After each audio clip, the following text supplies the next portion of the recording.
Não, eu acho o seguinte, que mesmo, eu entendo o ponto de vista do Zé, dos companheiros, eu acho que mesmo se o Palmeiras tomar um gol no primeiro tempo, ele não vai se abrir. Não vai se abrir, porque se ele tomar o segundo, acabou a decisão. Não acabou a decisão. Eu acho que ele partiria para uma estratégia de atacar o Flamengo, mesmo perdendo, mas desde que seja por um gol, claro, se isso no segundo tempo. Vamos supor que o Flamengo faça 1-0 aos 15 minutos do primeiro tempo. Não acredito que o Palmeiras vai se abrir. Porque se ele se abrir, ele vai dar campo para esses jogadores que foram mencionados agora há pouco. Michael, Gabriel, Bruno Henrique. E tomar o segundo gol é questão de tempo. Eu acho que ele não sai. Ele vai tentar, vai continuar tentando o contra-ataque, e se não tiver surtido efeito, aí ele vai avançar as suas linhas, acho que da metade do segundo tempo para frente, para ir tentar. Escuta, agora claro. Perdido por 1, perdido por 2 ou por 3. Eu acho que mesmo que sair um gol no primeiro tempo, não muda a estratégia do Palmeiras, não. Tanto é que com o Atlético Mineiro foi assim. O Palmeiras levou o primeiro gol, continuou posicionado e estocou o contra-ataque na empolgação do Atlético. Mas aí quem errou foi o Atlético. Sim. Quem errou foi o Atlético. Exatamente. Porque o Atlético fez o gol e recuou. O Atlético fez o gol e recuou. Ele recua, mas depois ele abre um pouquinho de novo. Tanto é que ele tomou o gol, né? Claro. Ele recuou. A questão é, nós estamos comparando, acho que, não sei se... Mas ele tomou um gol de contra-ataque, Zé. Sim, tomou um gol de contra-ataque, mas o que eu estou dizendo, se você fizer uma análise, eu não acho que o Palmeiras, eu acho que o Flamengo vai se comportar, até em termos de movimentação, marcação, como o Atlético.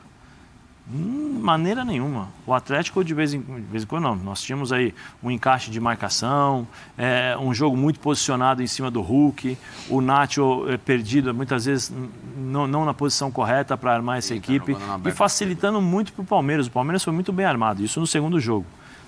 O que eu estou pensando, Flamengo e Palmeiras, se eu sou o Abel, eu já sei exatamente o que o Flamengo faz. Sim. Qual é a movimentação do Everton Ribeiro? Everton Ribeiro vem, vai por dentro, abre o corredor para o Isla, aí o Arrascaeta sai daquele meio, vem buscar um pouco ali nas costas dos volantes. Aí eu pergunto, os volantes do Palmeiras, eles vão ficar próximos ou eles vão ficar distantes, dando a possibilidade de do Arão encontrar ali, do Arão e o Andrés Pereira encontrar o cara entre as linhas? Não vão. Então, isso que eu acho que o Palmeiras vai fazer. Eu acho que o Palmeiras vai jogar bem fechado, não acho que vai sair para o jogo, e aí vai jogar no erro do Flamengo. No erro do Flamengo. Eu não acho que o Palmeiras vai sair em momento algum. Não, claro que não. Primeiro conhecendo o jogador, primeiro conhecendo o seu treinador, que já deixou muito claro as suas estratégias. Sim. E é um cara estrategista, querendo as pessoas gostando ou não, se é legal, se não é legal, se é bonito ou feio, ele vai fazer o que ele treinou, tem o mérito. Depois tem um jogador, e aí nós estamos falando do Felipe Melo, que é um jogador que automaticamente chama todo mundo para trás. Sim. Pela condição física dele, pela forma como ele se posiciona, então ele chama todo mundo para trás. Sim. Porque o Felipe não está saindo para dar o bote. O Felipe fica centralizado. E aí, quando ele não sai e o time do Palmeiras tem uma certa dificuldade, o Zé Rafael fica com dificuldades para marcação. Não sei se o Danilo, quem vai jogar, a gente não sabe se é o Danilo, se é o Zé Rafael. O Danilo, pelo físico, é melhor. Tem uma coisa que eu acho que precisa ser corrigida. E aí entra a mão do treinador. Falar para ele o seguinte, com a bola, beleza, sem a bola, se posiciona. Porque ele com a bola, ele vai.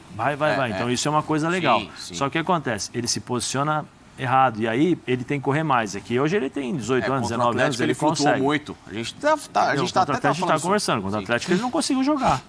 Né? Então precisa ver, porque ele não é esse volante como o Zé Rafael, de saída.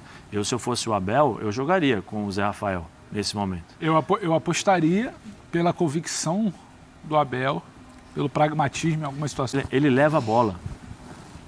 Quando ele rouba, ele leva a bola. Então, os volantes, teoricamente, os volantes do Flamengo, eles vão ter que se preocupar também. Já tem a preocupação que eu acho que vai jogar Zé Rafael, Scarpa e Veiga. Então, já tem aquela preocupação do Arão de, vai encostar no Veiga aqui.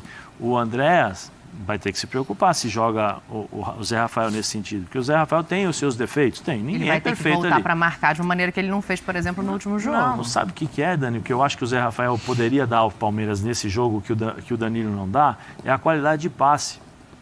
Que eu acho que o Zé Rafael tem essa qualidade de passe. Quando ele rouba a bola, ele sai com a bola nos pés. O Danilo já é um cara que distribui jogo e vai chegar. Uhum. Então, assim, você acaba preenchendo os espaços e, ao mesmo tempo, você tem que se preocupar com o cara. O ideal, se tivesse numa condição psicológica boa e principalmente de foco e de personalidade, o ideal seria o Patrick de Paula, que é o mais completo deles. Porque ele rouba, ele arma, ele tem passe dos 3 volantes que o Palmeiras tem à disposição, tirando o Felipe Melo. Chuta. Mas ele hoje não tem talvez o principal, que é a confiança do Abel. Exatamente. Né? Ele acabou em muitos momentos se perdendo no caminho e é uma pena, porque era para ser o dono da posição. Sim. Tecnicamente é o melhor volante que o Palmeiras tem à disposição de elenco. É o meio-campista mais completo que o Palmeiras tem. Também acho. Então o que acontece? Você ganharia um cara canhoto, você ganharia um cara de recomposição, aceleração, é forte fisicamente. A finalização. Frio. Queira ou não, ele não sente jogo. Ele é frio.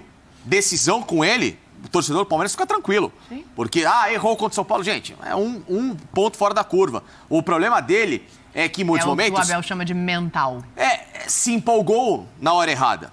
Assim como o Gabriel Menino se empolgou na hora errada. Mas são caras que eu ainda traria muito para um grupo desse. Dentro dessa...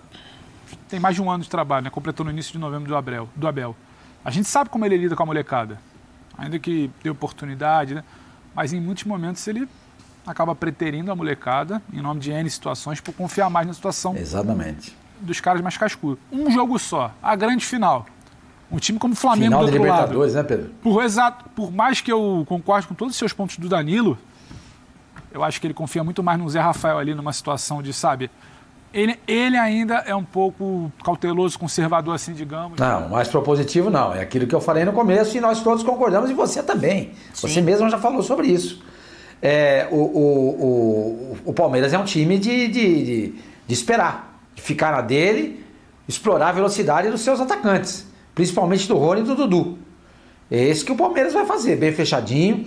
Concordo com o Zé, o Zé Rafael, o Zé Elias, né? O Zé Rafael pode ter todos os problemas, que a gente enumera, e eles, na maioria, têm mesmo, mas é um jogador cascudo. Por outro lado, a gente tem que levar em consideração que essa é uma decisão entre times brasileiros. Sim. Não tem a chamada provocação, catimba, coisas que argentinos e os uruguaios sabem fazer muito bem para desestabilizar o jogador brasileiro. Ao longo da história, isso é conhecido e falado. Então, de repente, por ser uma final contra time brasileiro, quem sabe o Patrick de Paula pudesse jogar. Mas a casca, não é?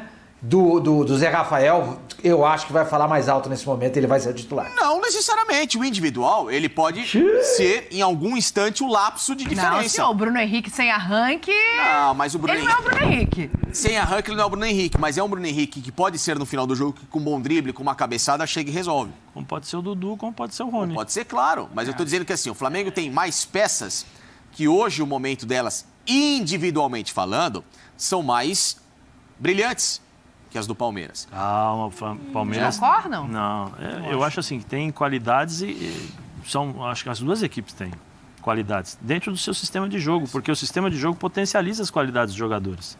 Se o Abel fosse pro Flamengo, vamos inverter, o Abel fosse pro Flamengo, ele jogaria do Flamengo da forma como o Flamengo joga hoje? Não. Não. Aí como é que você ia falar? Quem seria potencializado nessa qualidade do Abel? Pois é só a gente parar, olha um pouquinho para trás. Em 2020, o Rony era mais jogador que o Bruno Henrique? Não. Individualmente falando. Sim, mas dentro do encaixe do Palmeiras, quem foi o grande nome? O Rony. Então, assim, eu também acho que depende muito do sistema de jogo. Depende muito do sistema de jogo, porque a forma como o Palmeiras joga potencializa demais a característica do Rony. Exato. Potencializa demais, por exemplo, agora com o Scarpa e com o Veiga chegando ao ataque para finalizar. Mas para sair do muro da Dani, em 2 jogos, eu acho que a gente concordaria muito. Sim, 2 jogos Flamengo seria. Em 2 jogos, acho que o Flamengo teria muito mais tempo e repertório. É mais ou menos o